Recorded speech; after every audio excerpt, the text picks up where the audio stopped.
What if the most iconic muscle car on 1990s television was actually a carefully orchestrated illusion? From fake engines and borrowed colors to porn movie references and Iowa mechanics working under crushing deadlines, the yellow Barracuda that roared through San Francisco for 6 seasons hid secrets that would shock even the most devoted fans. Here are 15 weird facts you didn't know about Nash Bridges' 1971 Plymouth Barracuda. Fact 1. None were actually 1971 models. If you watched Nash Bridges and believed that Don Johnson was cruising around San Francisco in an authentic 1971 Plymouth Barracuda, you were seeing exactly what the producers wanted you to see, but not what was actually there. The truth is that none of the 6 cars used during the show's production were genuine 1971 models, despite being referred to as such in every single episode. Instead, the fleet consisted of 5 1970 Plymouth Barracuda convertibles and one 1973 coupe that had been converted into a convertible specifically for effects work and stunt scenes. The deception wasn't meant to trick anyone maliciously, but rather came down to simple availability and production necessity. When the show's creators decided they wanted Nash to drive a 1971 Hemi Cuda convertible, they quickly discovered that finding genuine examples would be nearly impossible.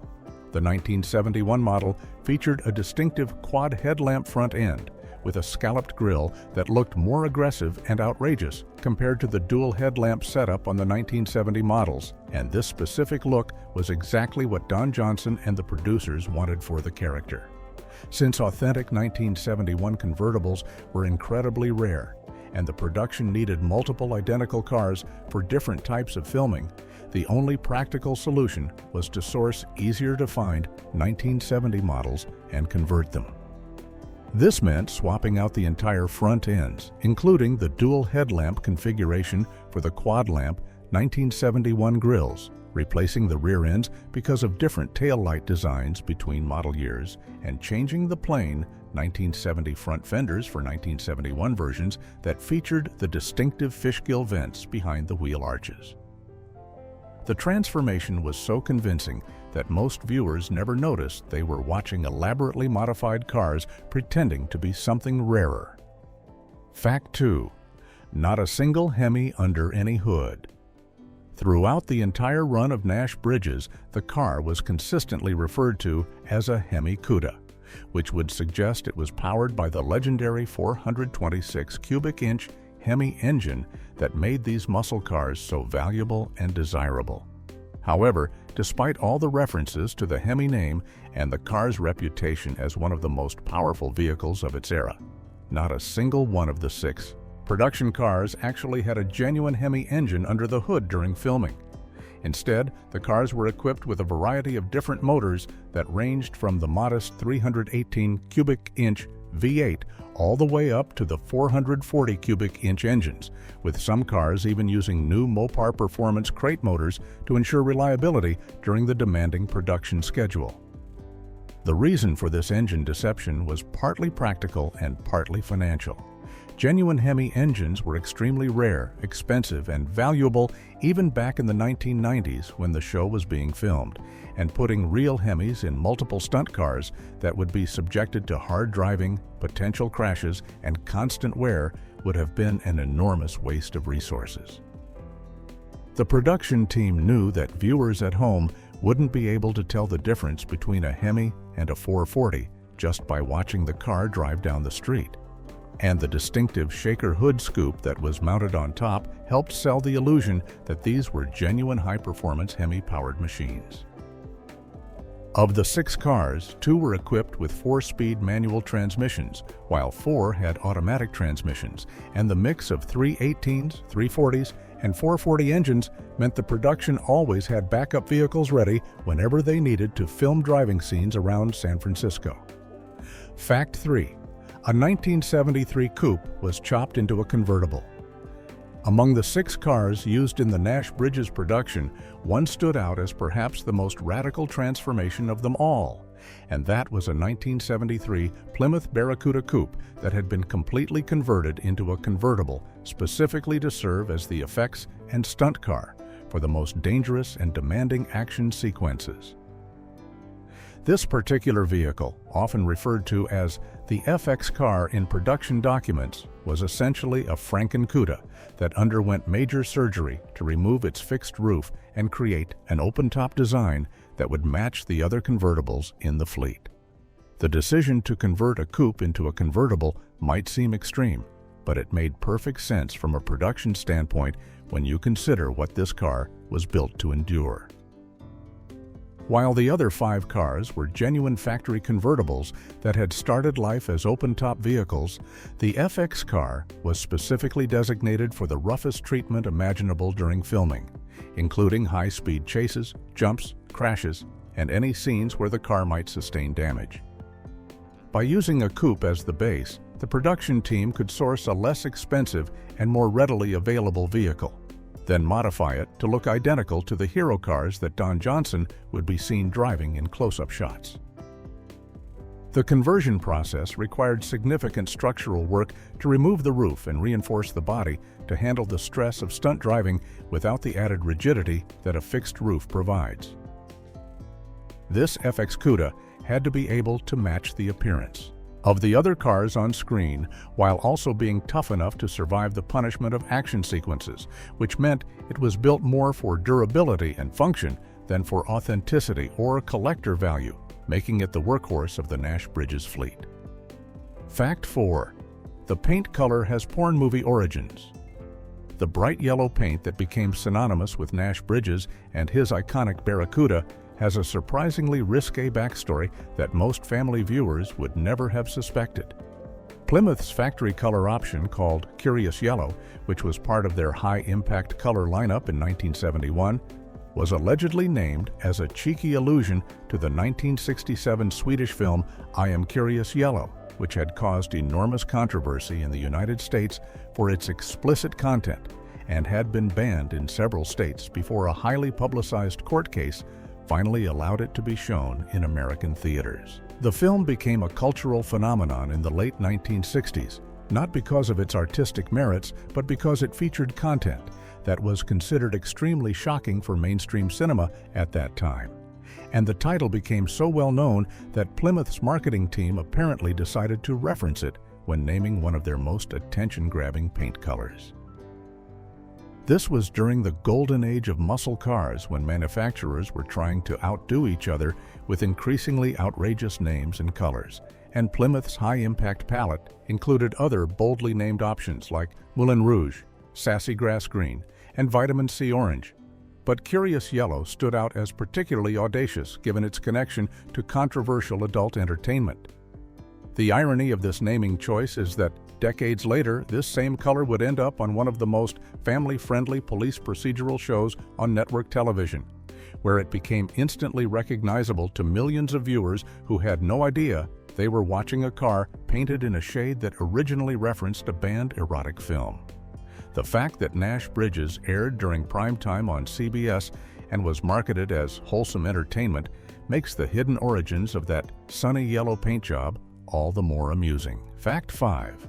The yellow looked awful on camera. Choosing the perfect yellow for Nash's Barracuda turned into a much bigger production headache than anyone anticipated, and what looked spectacular in person turned out to be completely wrong for television.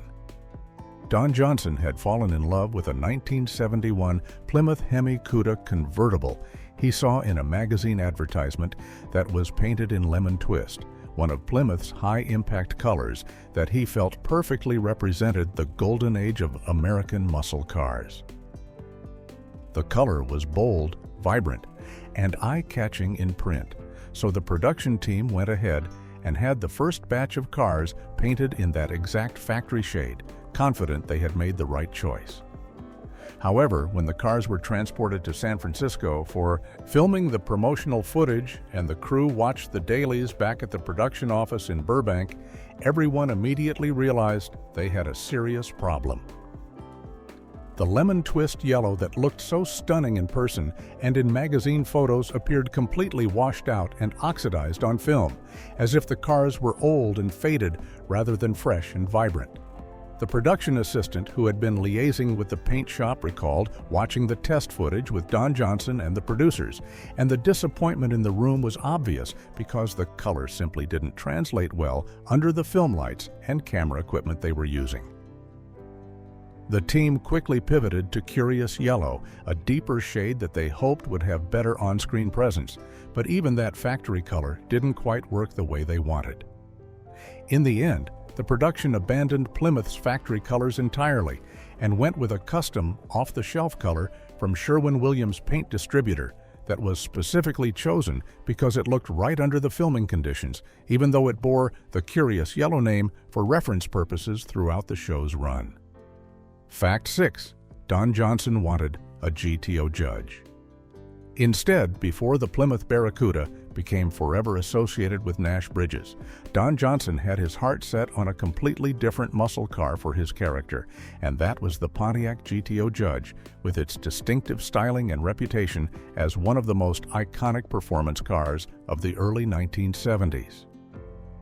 During a pre-production meeting in 1995 at the Don Johnson Company's penthouse office in Burbank, the discussion turned to what kind of vehicle Nash would drive, and Johnson made it clear he wanted something that would represent the golden age of American muscle cars. As the meeting progressed and the GTO Judge was being seriously considered, a young production assistant who happened to be a serious car enthusiast found the courage to speak up and offer his opinion. He suggested that a 1971 Hemi Cuda convertible would be an even more impressive choice than the Judge, and his enthusiasm for the Plymouth apparently resonated with Johnson and the creative team. The production assistant pointed out how rare and special the Hemi Cuda was, which made it seem like the perfect fit for a character like Nash Bridges, though in his youthful naivete, he also mentioned that there were fewer than 25 such cars ever produced, which should have been a warning sign about how difficult it would be to source them. Don Johnson explained to him that they had plenty in the budget to find lesser examples of the car and modify them to look like genuine Hemis if they decided to go with the Plymouth, and within a few days, another meeting was held where the final decision was made to choose the Cuda.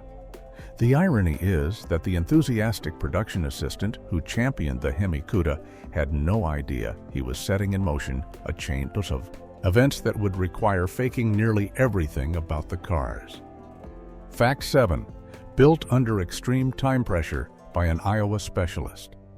When the Nash Bridges production team needed someone who could locate rare Plymouth Barracudas and transform them into convincing 1971 Hemi Cuda replicas under an impossibly tight deadline, they turned to Jeff Bobst, a specialist from Waverly, Iowa, who had built a reputation in the Mopar community for his expertise with e-body cars.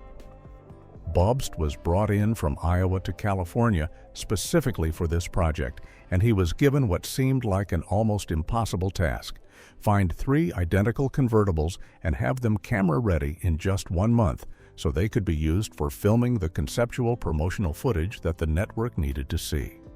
The timeline was absolutely crushing, but Bobst proved why he had been chosen for the job when he miraculously managed to locate 3 4-speed Plymouth convertibles within just 1 week of starting his search. His extensive network of contacts throughout Southern California and his deep knowledge of where to find these increasingly rare muscle cars allowed him to source one 1970 Cuda with a 340 cubic inch engine and a shaker hood, along with 2 1970 Barracudas equipped with smaller 318 cubic inch motors that would need the most extensive modifications. Once the cars were located, Bobst and his team at Same Day Paint and Body in Newhall, California, worked around the clock to transform them, which involved swapping front ends, rear ends, fenders, and countless other parts to create the distinctive 1971 appearance that Don Johnson had insisted upon. The fact that Bobst was able to complete this seemingly impossible job under such extreme time pressure speaks to both his skill as a builder and his connections within the classic car world, and Mopar enthusiasts who know his work still tell stories about the intense weeks when he built the Nash Bridges cars. Fact 8. 2 granny cars, us, were transformed into muscle machine. Of the 3 original cars that Jeff Bobst managed to locate for the Nash Bridges pilot, 2 of them were about as far from high-performance muscle machines as you could get while still technically being Plymouth Barracudas. These were 1970 models equipped with the modest 318 cubic inch V8 engine, which in the muscle car world earned them the derisive nickname of granny cars because they were seen as mild-mannered cruisers that elderly drivers might choose for comfortable transportation rather than performance vehicles that enthusiasts would want to take to the drag strip. In Plymouth's naming convention, only the performance versions of the car with larger engines like the 340, 383, 440, or Hemi were allowed to carry the CUDA badge, while the more basic models with 6-cylinder or small V8 engines were simply called Barracudas. This distinction meant that the 2 318-powered cars that became part of the Nash Bridges fleet weren't even technically CUDAs when they rolled off the factory floor, but rather the plain Barracuda variant that was marketed to buyers who wanted the style of the muscle car without the expense, insurance costs, and fuel consumption that came with the truly powerful engines. The transformation of these granny cars into convincing Hemi CUDA replicas required extensive work beyond just the bodywork modifications. They needed to look aggressive and sound powerful on camera, which meant upgrading suspension components, adding the distinctive shaker hood scoops that would normally sit atop a big block engine, installing the proper exhaust systems to create the right sound, and making countless other changes to ensure that nobody watching at home would ever suspect these cars had started life as the automotive equivalent of your grandmother's grocery getter, rather than legitimate muscle machines. Fact 9. The car's backstory explains the extravagance. Once the decision was made to have Nash Bridges drive what was supposed to be an extremely rare and valuable 1971 Hemi CUDA convertible, the writers faced a significant credibility problem that needed to be addressed right from the pilot episode. The question was obvious. How could a San Francisco police inspector on a civil servant's salary possibly afford to own and maintain one of the most expensive muscle cars ever produced, especially when even in the 1990s these cars were already commanding premium prices in the collector market? The solution came in the form of a touching backstory that was woven into the show's mythology and explained through dialogue in the pilot. According to the story that was created, the Barracuda had originally belonged to Nash's older brother Bobby, who had purchased the car before he deployed to fight in the Vietnam War. Just before Bobby left for boot camp, he tossed Nash the keys and asked him to take care of it while he was away, which seemed like it would be a temporary arrangement. However, Bobby disappeared during a battle and was officially declared missing in action, which meant he never came home to reclaim his prized muscle car. Nash kept the Barracuda all those years as a way of honoring his brother's memory and maintaining hope that Bobby might someday return, which transformed the car from just a flashy vehicle into something with deep emotional significance for the character. This backstory elegantly solved the budget inconsistency while also adding a layer of depth to Nash's character, and it gave the car itself a meaningful place in the show's narrative rather than just being an expensive prop. Fact 10. It had a mix of manual and automatic transmissions. The fleet of 6 Barracudas used during Nash Bridges' production wasn't uniform when it came to transmissions, and this variation turned out to be an important practical consideration that affected how the cars were used during filming. Of the 6 total cars, 2 were equipped with 4-speed manual transmissions, while the other 4 had automatic transmissions, which gave the production team flexibility depending on what type of scene they were shooting and who would be behind the wheel. The decision to have both types of transmissions available wasn't just about authenticity or variety, but rather about the practical realities of filming a television show where the lead actor needed to perform multiple tasks simultaneously. Don Johnson typically drove the cars equipped with automatic transmissions during scenes that required him to deliver dialogue, react to his scene partner, and take direction from the camera car that would be filming alongside him as they drove through the streets of San Francisco. Asking an actor to shift gears manually while also hitting their marks Remembering their lines and maintaining the right speed for the camera would have added an unnecessary layer of complexity to an already demanding filming situation. The manual transmission cars were generally reserved for specific types of shots where the visual of shifting gears might be important to the scene, or for use by professional drivers during more technical driving sequences where the stunt coordinators needed the extra control that a manual transmission provides.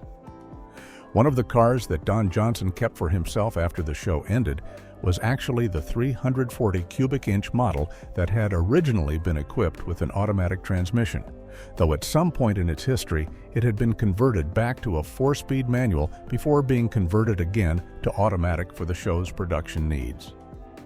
Fact 11. Cheech Marin drove it onto the auction block.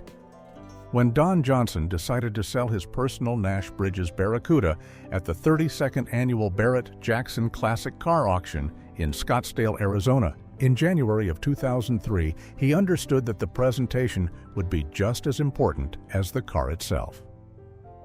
Rather than simply having the vehicle driven onto the auction block by a professional driver or rolled out for static display, Johnson made the decision to personally drive the yellow Cuda up to the podium with his friend and former co-star Cheech Marin riding in the passenger seat, recreating the iconic image that millions of television viewers had watched for 6 seasons.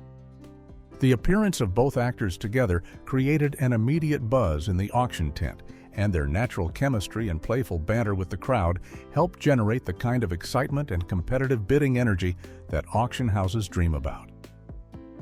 Johnson and Marin encouraged the bidders with their trademark humor and charm, turning what could have been a straightforward car sale into a genuine entertainment moment that reminded everyone in attendance why Nash Bridges had been such a popular show.